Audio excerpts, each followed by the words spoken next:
नमस्कार दोस्तों, राधे राधे, जय श्री कृष्णा। मैं आज से आपको कार्तिक मास का महात्म सुनाने जा रही हूँ। प्रथमो अध्याय शुरू कर रही हूँ। आज से आपको डेली इसका वीडियो मिलेगा, आप इसको ज़रूर सुने। और जो इस चैनल को सब्सक्राइब नहीं किए हैं वो सब्सक्राइब कर लें। तो मैं शुरू कर रही हूँ।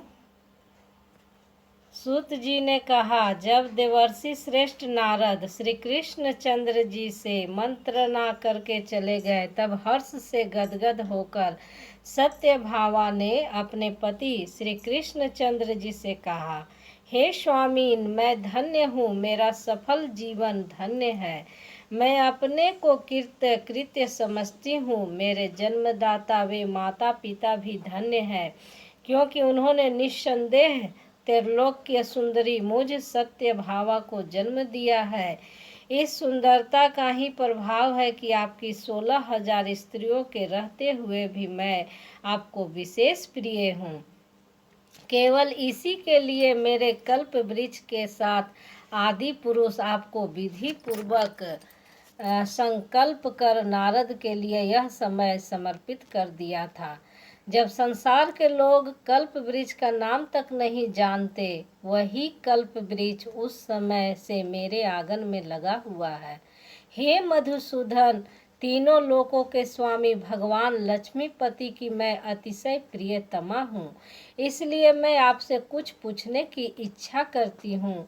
यदि आप मेरा प्रिय करना चाहते हैं तो मेरे प्रश्न का उत्तर विस्तार पूर्वक मुझसे कहिए, जिसे सुनकर मैं अपना कल्याण करूं, जिससे कल्प पर्यंत भी मेरा एक आपका वियोग कदापि न हो। सूत जी ने कहा कि इस प्रकार अपनी प्रियतमा सत्यभामा की बातें सुनकर श्री कृष्ण जी मंद मंद मुस्कुराने लगे। सत्यभामा का हाथ अपने हाथ में लेकर हास विलास के साथ कल्प वृक्ष के नीचे पहुँचे और उस स्थान से सब सेवकों को हटा दिया। सत्यभामा की ओर देखकर हंसे, साथ ही पूछा कि सत्यभामा भगवान के इस अनुराग को देखकर संतुष्ट और पुलकित हो गई, और कृष्ण जी भी सत्यभामा को प्रसन्न देखकर गदगद हो गए। भगवान ने कहा कि हे देवी, वास्तव में इस 16,000 स्त्रियों के रहते हुए भी तुम मुझे प्राण के तुल्य प्यारी हो। तुम्हारे लिए देवताओं के साथ देवराज इंद्र से भी लड़ गया था। हे प्यारी, जो तुम पूछना चाहती हो तो वह बड़ी ही अद्भुत बात है। तुम्हें मैं जो किसी को न देने वाली वस्तु को भी दे देता हूँ, न करने वाला काम भी करता हूँ, छिपाने वाली बात भी कह देता हूँ, तो फिर मुझसे पूछने की आवश्यकता ही क्यों थी? तुम्हारे मन में जो प्रश्न हो पूछो, मैं कहूँगा। सत्यभामा ने कहा, हे नाथ, मैंने पूर्व जन्म में कौन सा दान, व्रत अथवा तपस्या की थी, जिसके प्रभाव से मैं इस संसार में पैदा होकर भी संसार की बाधाओं से मुक्त हूँ और आपकी अर्धांगिनी हूँ।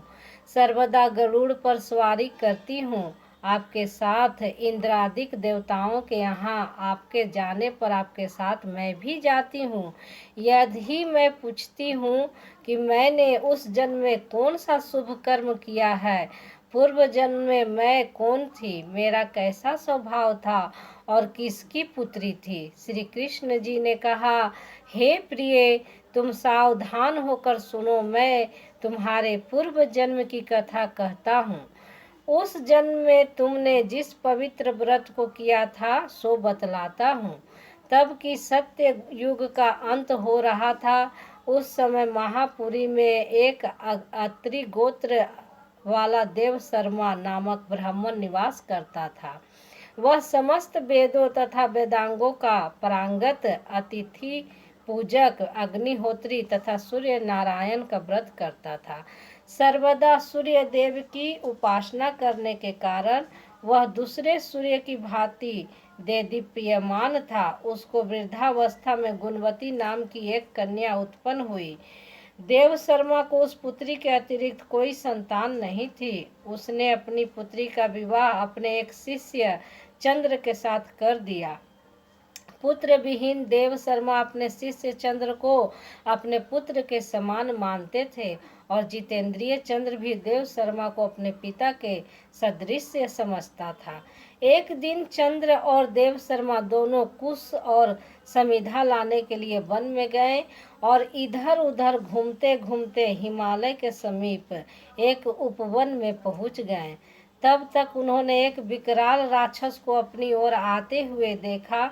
उसे देखकर ये दोनों भय से व्याकुल हो गए, शरीर के अंग स्थिर हो गए और वे भागने में असमर्थ हो गए। यम स्वरूप उस राक्षस ने उन दोनों को मार डाला। हमारे गणों ने उस क्षेत्र के प्रभाव और उस दोनों के धार्मिक स्वभाव के कारण उन दोनों को वैकुंठ धाम में पहुंचाया। जीवन भर उन दोनों ने जो सूर्य देव का आराधना किया था, उसी से मैं उस पर बहुत प्रसन्न था। हे प्रिय, शिव सूर्योपासक, गणेश के पूजक, वैष्णव और शक्ति के पूजक, जैसे वर्षा का पानी समुद्र में गिरता है, उसी भांति यह सब अंत में मेरे ही समीप आते हैं। अकेला मैं ही नाम और क्रिया के भेद से 5 रूपों में विभक्त हूँ।